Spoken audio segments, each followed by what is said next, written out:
Hi, everybody. Welcome to this video on how to get started with Power BI and just a look around Power BI desktop. In order to get started with Power BI desktop, you first need to log into Power BI service. To get into Power BI service, you will first need to register for Microsoft. Now, the important thing to note here is that to get a Power BI account, you will need a domain name, a work account, or a school account in order to log in and then download Power BI desktop. But if you don't have a work account or a school account that you can use for this purpose, I'll refer to another video by Guy in a Cube who tell you how to overcome this limitation that Microsoft has set for people that they need an email account, which is not like a Gmail account or a Hotmail account or a Yahoo account, but like a specific domain name to register for Power BI.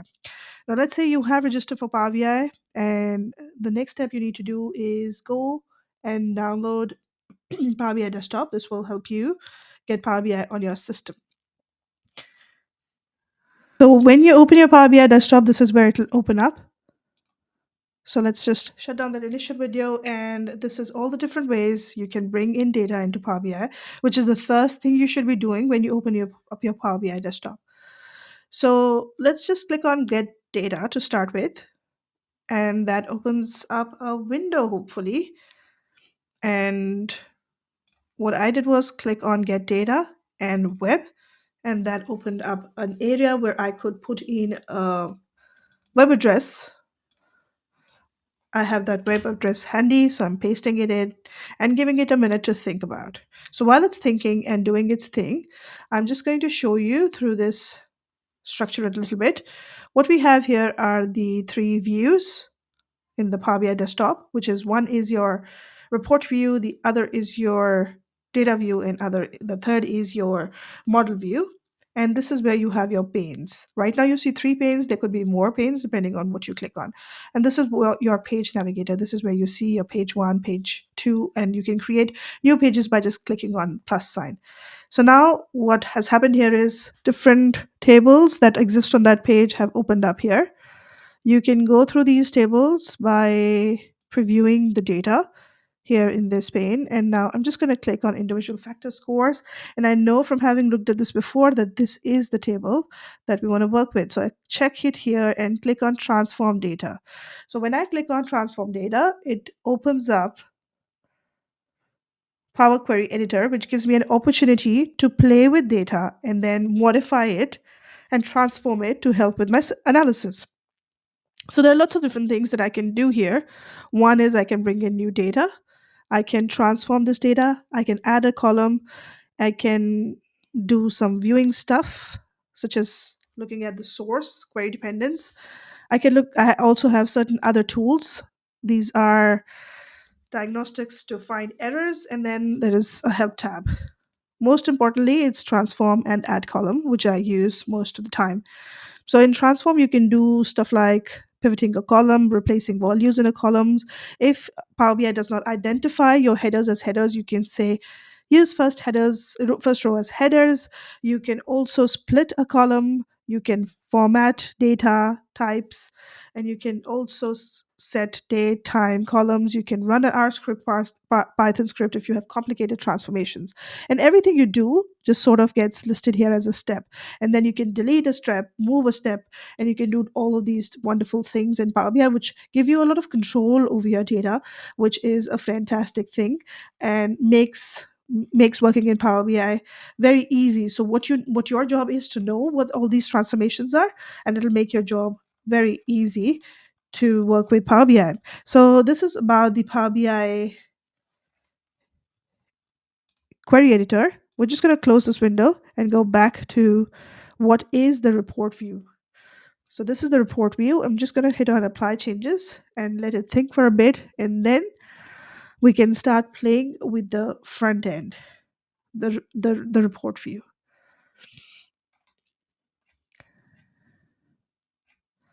So while it's thinking, I'm just going to take you through this visualization pane. So what happens here is you can choose a visualization that you want. Let's say you want a clustered column chart, which is one of the most common type of chart you will be using. And then what you also have here is the formatting pane. So once you put data here, you will have options here that will allow you to format your chart. And this is analytics. This allows you to run some analytics on your chart. So let's say we've picked this chart. Now we want to see by state crime. So I'm just going to put state in x-axis, and I'm going to put crime on y-axis. And so it just thought for a little bit and it came up. Now let's just combine that with quality overall weighted normalized score. I was looking for quality of life. Let's just put that up as another one on the y-axis. So, well, I just want to see what the relationship between quality of life and crime is. And it appears that quality of life could still be high in places where there is a lot of crime. For example, New Jersey seems to be that area where there is a high crime, but also good quality of life. That's interesting. Now let's look at public health. So this is also quite interesting. New Hampshire has very high crime, but very good public health, but the quality of life is still not great. So public health is not always related to good quality of life. And now let me just click here and see if let me just sort this axis by quality of life so that I can see which is the state with highest quality of life. So highest quality of life can be found in Hawaii, which also has high crime and a good public health. So really, if you have to choose a place to retire, you really have to look for a balance that works out for you. But now you can just go into this format pane and do stuff like change the size of the x-axis depending on what you want. You could increase the area height, which will depend on how big is the axis title area. You can also change the range based on what works for you. I messed this up. I'm just going to turn on the x-axis. I'm just going to do a control Z because this seems to have just gotten out of hand. Yeah, that's good. So this is what one of your charts look like. So there are lots of different other charts that you can build here.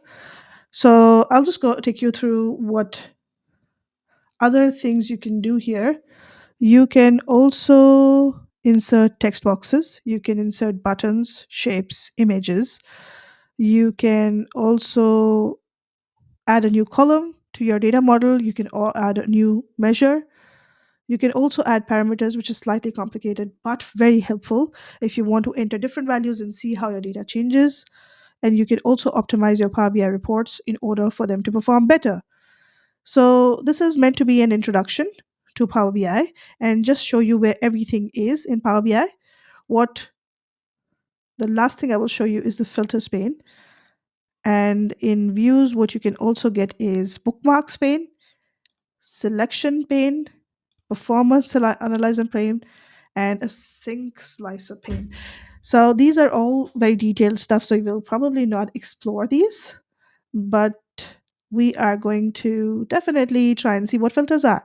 So let me just put states here. And let me just say that I want to look at this data for 4 of the states that I have chosen. And so I just choose those states. And this is how I get my filters. Or I could just select this or all of this, and I could put one of these continuous values and just say, well,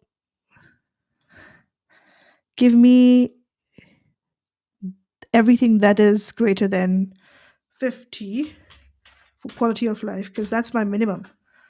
And I apply this filter. And so I just see states which have quality of life greater than filter, and I see fewer states and easier to analyze.